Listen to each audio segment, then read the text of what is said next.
En dépit des nombreuses séances de sensibilisation mettant en relief les dangers que constituent le désert et la mer, les candidats à l'immigration irrégulière ne se découragent pas. À Daloa, Bouaké et Mankono, épicentre de cette aventure meurtrière, des comités de lutte contre l'immigration irrégulière sont installés.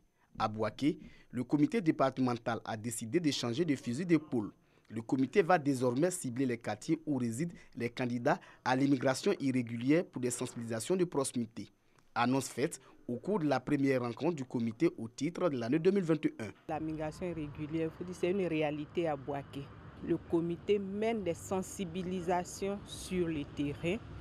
Le comité mène des actions et le comité aussi est appuyé par des ONG qui aussi donnent de l'emploi, donnent des formations à ces jeunes en leur disant que on peut réussir en Afrique sans aller en Europe. Dans cette lutte contre l'immigration clandestine, le comité est soutenu par l'ONG AFSI, une organisation non gouvernementale spécialisée contre ce fléau. L'ONG va accompagner le comité en soutenant exactement les actions de sensibilisation.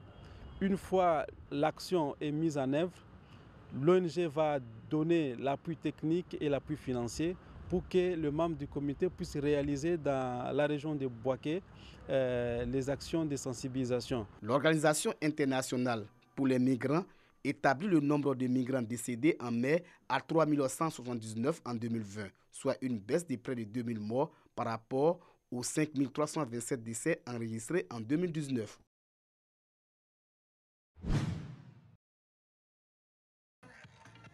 Les initiatives se multiplient pour la paix et la cohésion sociale, surtout pour une élection législative apaisée. À cet effet, l'ONG Crémis Chrétiens Musulmans a initié une journée de sensibilisation pour un scrutin législatif sans violence. Nous sommes les premiers défenseurs de la paix. Partout où nous sommes, dans le lancement d'une chaîne de la fraternité, comme l'avons souvent dit, nous sommes que chacun là où il est se voit en garant de cette cohésion sociale-là. Occasion pour les autorités religieuses, les représentants d'hommes politiques et des forces de défense et de sécurité d'inviter la population à faire preuve de civisme au cours de cette élection. On ne peut pas vivre dans un environnement sans cohésion. La cohésion est la première des choses que nous devons cultiver. Parler de paix, c'est une excellente chose et c'est pour cela que j'ai invité les organisateurs à ajouter paix et civisme. Parce qu'il est important pour moi de rappeler qu'on ne peut pas parler de paix sans civisme. Il faut qu'on revienne aux grandes vertus. Il faut qu'on respecte les aînés. Il faut qu'on respecte les institutions de la République de Côte d'Ivoire. Qu'on apprenne à vivre ensemble, à toute occasion, en tout lieu, qu'on vive ensemble. L'ONG Crémis existe depuis 2003. Au cours de cette journée de sensibilisation sur la paix et la cohésion sociale, elle a fêté ses 18 ans, au service de l'union entre les communautés religieuses.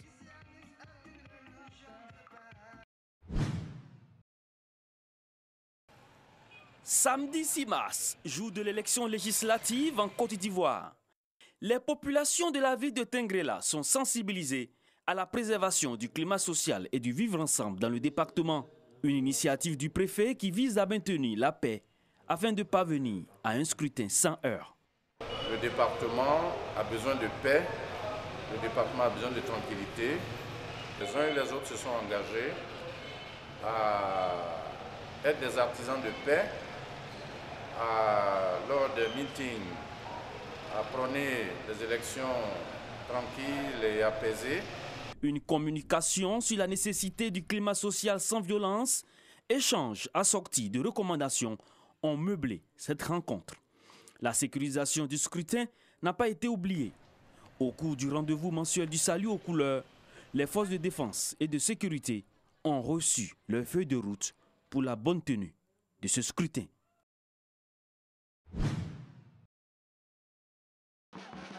Caravane pour des législatives apaisées, étape de Bouaké. Une caravane conduite par Serge Koléa, journaliste, Super Ebony 2019 et désormais ambassadeur de la paix. Avec le soutien du Club des Amis de la Culture, du ministère de la Réconciliation nationale et la Commission électorale indépendante, l'ambassadeur de paix sillonne les différentes villes du pays pour prôner la paix et la cohésion sociale. Sa cible, la jeunesse. Dans tous les conflits, la jeunesse paye un lourd tribut et ils doivent cesser de se laisser manipuler. Ils doivent prendre conscience du potentiel qu'ils ont.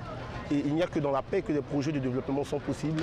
Il n'y a que dans la paix que ces jeunes sortis des universités avec leur diplôme pourront avoir une chance d'être sur le marché de l'emploi. À Boaké, les jeunes sont dans un bon état d'esprit. Les jeunes sont engagés véritablement dans la paix et eux-mêmes, ils sont très actifs. Quand je regarde toute l'action dynamique des jeunes étudiants qui se sont regroupés en slameurs, il y a également les acteurs culturels qui ont été très importants dans cette sensibilisation et dans ce message qu'il faut relayer. La caravane pour des législatives apaisées a débuté depuis le 20 février et prend fin le 5 mars. Yamoussoukro et Abidjan sont les dernières étapes de la caravane.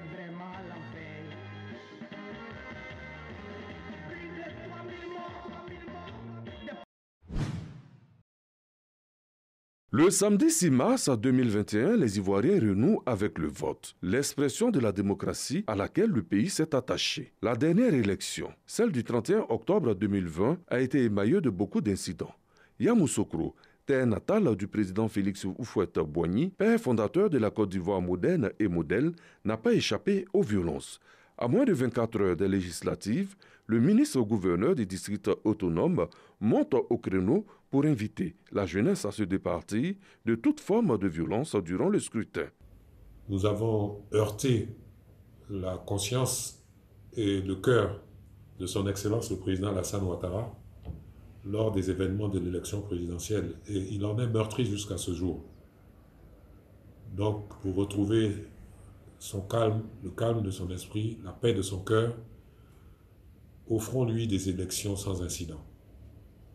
Le 6 mars, allez chacune d'entre vous, voter pour le candidat ou la candidate de votre choix et rentrez tranquillement chez vous.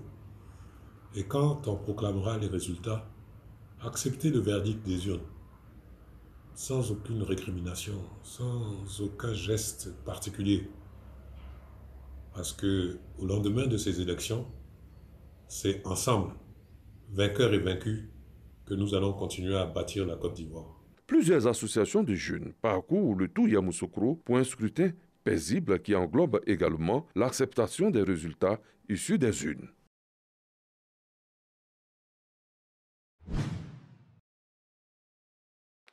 Salle de conférence du CHU de Boaké. Cérémonie de don du directeur général de la radiodiffusion télévision ivoirienne, RTI, à la maternité de ce centre hospitalier.